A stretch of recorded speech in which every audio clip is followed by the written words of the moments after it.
Are you ready to uncover the darkest secrets of the most haunted houses in the world? Real stories of inexplicable events and terrifying apparitions that will make you question reality. If you are brave enough to face these stories, subscribe now to receive content about the most spine-chilling tales. I am Samuel, and recently my pregnant wife and I bought our first house. We were overjoyed because we finally had a place to call our own.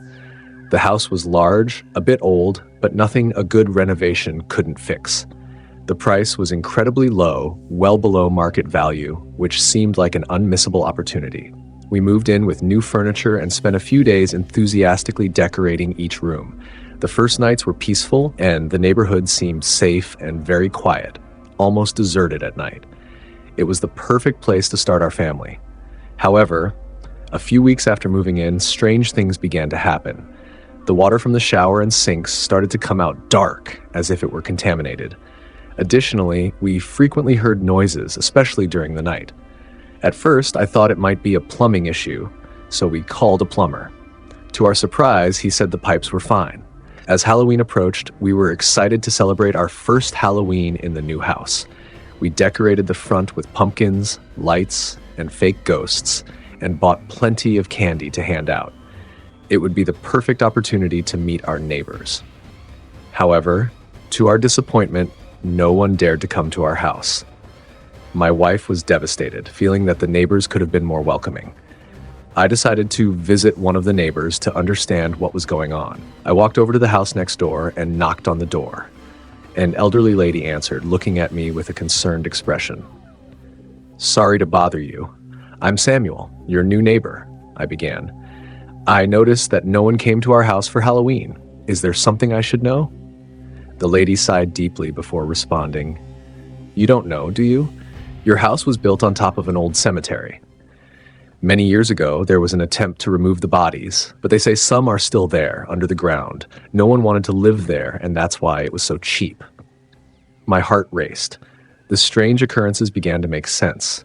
The dark water, the noises, everything seemed to be connected to the dark history of our house.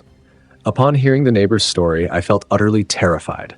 It was hard to believe that our house, our dream, was built on an old cemetery. I didn't know how to tell my wife without scaring her even more, especially with her being pregnant. For now, I decided not to mention anything. Maybe it was just a superstition, and I didn't want to cause unnecessary worry. I returned home with a forced smile on my face. My wife, still upset about the lack of visitors on Halloween, asked what had happened. I responded evasively, saying that maybe the neighbors weren't used to new residents and that we could try again next year. In the days that followed, the strange events began to intensify. The water continued to come out dark, and the noises became more frequent and disturbing. One night, while we were watching TV in the living room, we heard a loud sound coming from the basement, as if something heavy had fallen. My heart raced, but I tried to stay calm. I decided to check it out despite my growing fear. I walked down the stairs slowly, each step creaking under my feet. When I reached the basement, everything seemed to be in place. The dim light bulbs swung, casting eerie shadows on the walls. I looked around but saw nothing out of the ordinary. I went back to the living room and reassured my wife, saying it was probably just the old house settling. But at night, the disturbing dreams began. I dreamt of dark figures wandering around the house, whispering incomprehensible words. I woke up in a cold sweat, feeling like I was being watched. My wife also began to complain of feeling a presence in the bedroom, as if something or someone was watching us. One weekend, we decided to go out to clear our minds and try to forget the strange occurrences. When we returned, we found the front door ajar. My heart almost stopped. We entered cautiously, afraid of what we might find. The house was intact, but there was a sense of unease in the air, as if something or someone had passed through. The paranormal events became undeniable and increasingly threatening. One night, we woke up to the sound of heavy footsteps in the hallway. I grabbed a baseball bat we kept in the bedroom for protection and slowly opened the door. To my horror, I saw bloody handprints on the walls, disappearing into the darkness of the hallway. Terrified but determined to protect my wife and our future child, I walked to the end of the hallway, but there was no one there. My wife, now visibly frightened, began to have complications with her pregnancy due to the stress. We decided to sleep on the couch in the living room that night, with all the lights on, but the discomfort and fear were palpable. Every noise, every shadow seemed like a threat. The next night, while we were having dinner, the kitchen cabinets began to open and close on their own. Dishes fell to the floor, shattering into 1,000 pieces. My wife screamed, and I ran to hold her. I decided that this was enough. We listed the house on the market, but to our surprise, even with the low price, we received no interest from buyers. The dark stories about the house must have spread through the neighborhood, deterring anyone from wanting to buy it. Meanwhile, the strange events continued to plague our nights. I could hardly sleep, always alert for any noise or movement in the house. The sinister presence seemed to intensify every day, and I felt powerless to protect my family. Finally, we realized we couldn't wait any longer. The risk to my wife's health and the safety of our child was too great. We decided that even if we didn't find a buyer, we would leave the house behind and find a temporary place to stay until we resolved our situation. With a heavy heart, we packed our bags and said goodbye to that cursed house. Every step out the door felt like a relief, as if we were escaping a nightmare. We left, leaving behind the frightening memories and the horrors that inhabited that place. The abandoned house had always been an enigma on my street, a giant of bricks and rotted wood that held secrets since I moved here at the age of 5. I heard stories from my friends about the adventurers who dared to explore its dark recesses, but the mere idea sent shivers down my spine. Fear dominated me, keeping me in a prison of imagination, where every shadow turned into a monster, and every sound became a harbinger of horror. Years passed, and the abandoned house became a symbol of my timid childhood. It was like a constant reminder of my weakness, a monument to the fear that prevented me from living life to the fullest. But everything changed when my college friends came to visit me. It was a weekend to relax, drink, and reminisce about old times. Conversation flowed, laughter echoed through the house, and nostalgia hung in the air. That's when my eyes fell upon the abandoned house. It seemed even more intimidating that night. One of my friends, John, always the most adventurous of the group, pointed to the house with a mischievous smile. "Hey, Gabriel, how about a visit to the haunted house?" he asked, his eyes shining with excitement. I felt a knot in my stomach. The idea of entering that house terrified me, but it also aroused a curiosity that I couldn't deny. I looked to my friends, seeking support in their gazes. They encouraged me, saying it would just be a joke, a way to overcome my childhood fears. I hesitated for a few seconds, but the pressure from the group and the desire to prove myself won me over. I took a deep breath and accepted the challenge. Armed with flashlights and pounding hearts, we set off towards the abandoned house. The night was dark, and the moon, hidden behind dense clouds, offered us no light. The silence was oppressive, broken only by the cawing of crows and the rustling of dry leaves on the ground. As we reached the front of the house, a cold wind blew in our faces, as if warning us of the danger that awaited us. The wooden door, cracked and faded, creaked open, revealing a dark and dusty interior. We entered cautiously, our flashlights casting trembling cones of light that barely penetrated the darkness. The air was damp and heavy, with a musty smell that filled our nostrils.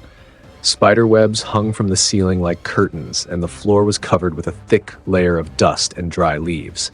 With each step, the fear intensified. It felt as if something was watching us from the shadows, as if invisible eyes were following us. The silence was deafening, broken only by the echo of our own footsteps and the sounds of the house adjusting to our presence. We climbed the narrow, creaking stairs, each step bringing us closer to an uncertain fate. On the second floor, we found a room with a dusty bed and an old chest in the corner. Curiosity drove us to open it, revealing a pile of old letters, faded photographs, apparently of previous residents, and strange objects we didn't recognize. Suddenly, a thunderous sound echoed through the house, as if something had fallen downstairs. Fear completely overwhelmed us. We ran back to the stairs, stumbling over each other in our haste to escape. As we reached the ground floor, the front door slammed shut, trapping us inside the abandoned house. Terror-filled screams escaped our lips as total darkness enveloped us. We tried to open the door, but it was stuck. John's flashlight flickered and went out, leaving us in total darkness. Panic took hold of us. We cried, screamed, and begged for help, but no one heard us until we decided to break the window to escape. We ran desperately to my house and spent the rest of the night trying to figure out what had just happened. But what haunted me the most wasn't the terror we experienced that night, but the discovery we made the next day. When we returned to the abandoned house during the day to retrieve our flashlights, phones, and other belongings we had left behind, we found something that left us perplexed. The front door, which the night before had been stuck, was now open. We entered cautiously, still wary, but with heightened curiosity. We climbed the stairs and found the room where we had opened the old chest. To our surprise, the chest was closed and sealed with a padlock that hadn't been there before. We opened the padlock with a key we found on the floor and, upon opening the chest, discovered that it was empty. We looked at each other, not knowing what to think. The chest was empty, but we clearly remembered seeing photos and a pile of objects inside it the night before. From that day on, the abandoned house became even more mysterious to us. The experience we had there that night and the discovery of the empty chest left us marked forever. We could never look at the house the same way again, and the question of what really happened in that place continues to haunt us to this day. In San Jose, California, there was an old mansion built in the 1930s, shrouded in mystery and tragedy. The house, once beautiful and home to a family, was now a large abandoned place, the target of scary legends about a supposed curse. The history of the mansion was marked by a dark past. It was said that the former resident, known only as the widow, moved there after rumors that she had killed her husband in a crime of passion. Since then, the mansion had been avoided by the locals, who believed that the widow's soul still roamed the dark hallways, trapped in a cycle of eternal suffering. Emily and Sarah, two students fascinated by macabre stories, decided to challenge superstitions and explore the widow's mansion one autumn afternoon. With backpacks on and hearts pounding, they approached the imposing building, their silhouettes standing out against the grim facade. A rusty sign reading, "Private property," did not deter them. Pushing open the creaky front door, the girls entered a world of shadows and dust. The air was heavy and damp, smelling of mold and rotting wood, and the floor was covered with a thick layer of dust and dry leaves. The lights from their flashlights danced on the walls, revealing old paintings and furniture covered with white sheets. Emily and Sarah whispered to each other, every sound amplified by the oppressive silence. As they advanced through the house, the sound of footsteps echoed down the hallways, making them stop. The sound of the footsteps was approaching, and the girls looked at each other, eyes wide with fear. They decided to follow the sound, driven by morbid curiosity. They opened a door leading to a ballroom where a broken chandelier hung precariously from the ceiling. In the center of the room, a shadow cast on the wall revealed the silhouette of an older woman who seemed to be in a heated argument with someone. Emily tried to speak, but her voice came out as a hoarse whisper. "Do you see that, Sarah? It looks like the widow." The figure in the shadow held a knife, her gestures violent and desperate. In the background, the girls heard indistinct voices that seemed to belong to the widow's ex-husband. Suddenly, the flashlight beams began to flicker uncontrollably, casting dancing shadows on the walls. The sound of footsteps intensified, echoing throughout the mansion like a drum beating faster and faster. The girls felt the air grow even heavier, and an icy cold enveloped the room. Emily gripped Sarah's arm tightly. "We need to get out of here now!" The voices began to grow clearer. "Help me, please, help me." The voice was deep and desperate, as if the widow's ex-husband himself was crying out for release. Panic took hold of the girls. They ran towards the door they had entered, their footsteps echoing down the dark hallway. The feeling of being followed didn't leave them, and the whispers grew louder. "Come on, Emily! Don't look back!" Sarah shouted, pulling her friend with all the strength she had. Finally, they reached the front door. With a desperate push, they managed to open it and ran out through the main entrance, breathless and with hearts racing. The fresh air outside had never felt so welcoming. The experience marked them forever, and the legends about the widow's mansion continued to haunt the local community.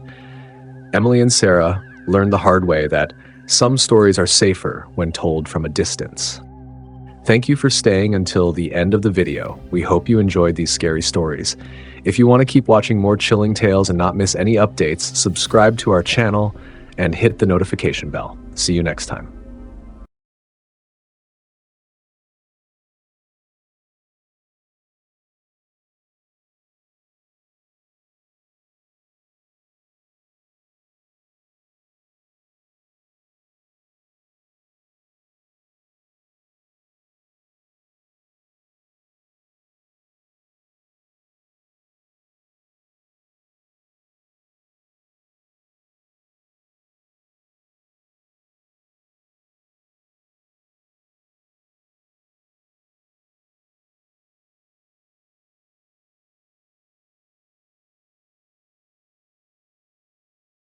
Obrigado por acompanharem até o final.